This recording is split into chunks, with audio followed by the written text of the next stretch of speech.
હવે તમાકુ કઈ રીતે નુકસાન કરે એ ઘણીવાર દર્દીઓ અમને પૂછતા હોય છે. તો તમાકુમાં 4000 પ્રકારનો ટોક્સિન રહેલા છે. એમાંથી 40 પ્રકારના ટોક્સિન આપણને ખૂબ જ નુકસાન કરે એવા હોય છે. મોસ્ટલી ટાર છે, નાઇટ્રસ છે, નાઇટ્રોસેમાઇડ છે, નિકોટીન છે, કાર્બન ડાયોક્સાઇડ છે. આ બધા તત્વો ચામડી જે અંદરની મોની હોય છે, જે મિકોઝા, એને નુકસાન કરતા હોય છે અને એના ડીએનએમાં ચેન્જ પણ લાવતા હોય છે અને તેના લીધે કેન્સર થતું હોય છે. દારૂ પીવાથી પણ કેન્સર થાય એવું હવે પ્રૂવ થયું છે.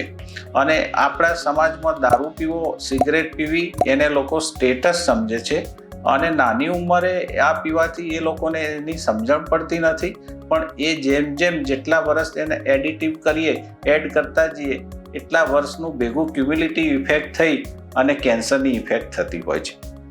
મોસ્ટલી દારૂ, સિગરેટ, તમાકુ ખાવાથી મોઢાની ચામડી જે હોય છે ને એ લાલ કલરની હોય છે, તેની જગ્યાએ સફેદ કલર એટલે કે લ્યુકોપ્લેકિયા થઈ જતું હોય છે.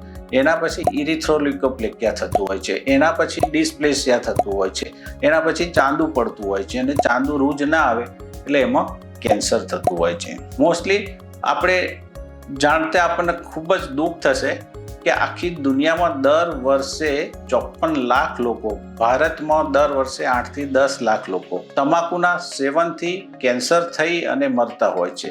એટલે એ પ્રમાણે આપણે વિચારીએ તો દર મિનિટે દુનિયામાં 6 થી 8 માણસો તમાકુના સેવનથી મરતા હોય છે.